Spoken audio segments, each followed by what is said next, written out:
like to see a very strong and powerful Middle East where the Middle East people, they know what is good for them, they know their rights, and they have leaders who always put the people of the Middle East first rather than their own selfish interests and avoid the temptations of always working with Western countries to kill their own people and country. And so you mean the emerging Middle East is, well, you want to be more democratic? Of course, I want to see democracy. I want to see the respect of human rights. I want to see where people are able to be creative. They are free to think on their own and create a lot of good things for the society, for the Middle Eastern society. Aren't you afraid that this a new democracy, it would be like Iraq and Afghanistan? No, I don't think so. I don't think this new democracy will be like Iraq and Afghanistan. Why do I say so? Iran and Afghanistan are like this today, not because of democracy. It's because I think the West is just trying to have a grip on the resources of Iraq and Afghanistan for their own benefit. I think democracy in the Middle East is going to make Middle East to be more prosperous. And what role does the rest of the world have to play there in the Middle East, and especially in particular the Western countries? This question is a very good question. Asking me if the Western countries have a role to play in the Middle East, I would say they don't have any role. The Western world has never been known to play any good role in the world. Look at the history, read Western history.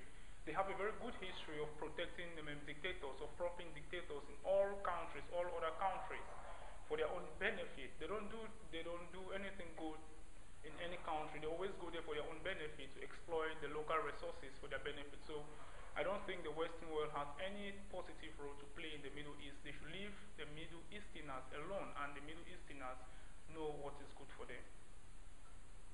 But are the Middle Eastern people capable to decide their destiny by themselves without the assistance of the Western world, as democracy is the invention of Western world?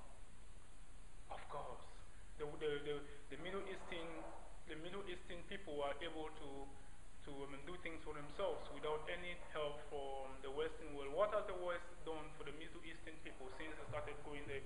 If you read the history of not only the Eastern, the Middle East people, read every history. People have always known what is good for them. People have always known what is democracy. It's only the West that when they started going to these countries or to these regions, they don't allow democracy because they know that democracy will never be good for their exploitation. That's why they never support democracy in every talk. For example, Hamas, the Western world always talks of supporting democracy. Hamas was democratically elected. Did they accept to work with Hamas? No. And what's your hopes, fears, and concerns for the situation in the Middle East?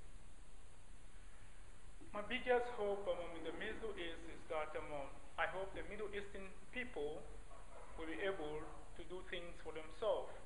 They should be able to understand that they are the only ones who can move the region ahead.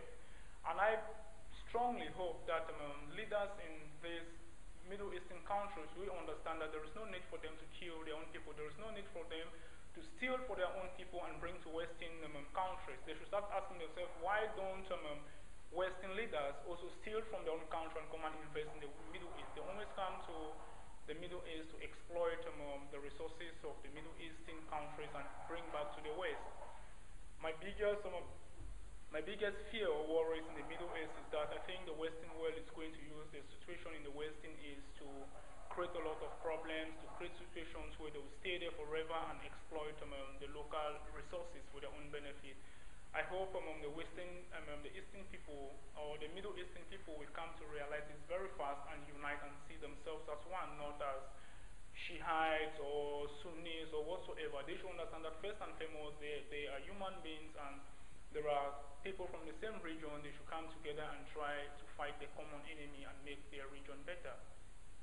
As African and as political scientists, what do you think about the current attack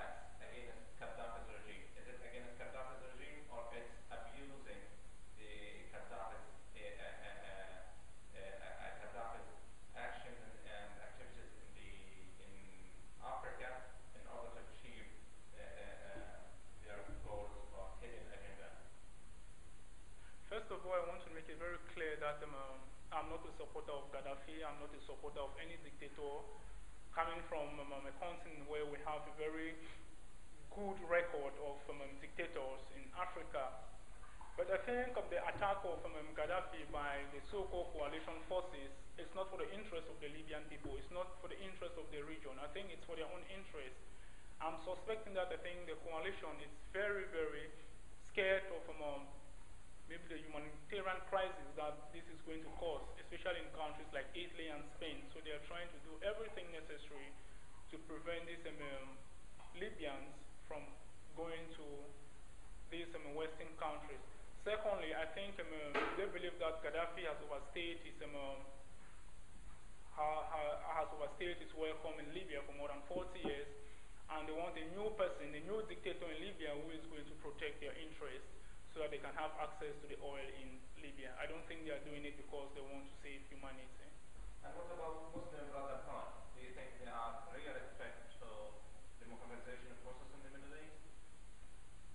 I think if the Muslim Brotherhood is a real threat, the Muslim people or the Middle Eastern people are mature enough, are intelligent enough to know what is good for them.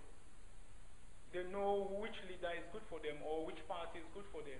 Nobody should intervene. If they realize that the Muslim Brotherhood is not good for them, they are never going to vote for the Muslim Brotherhood.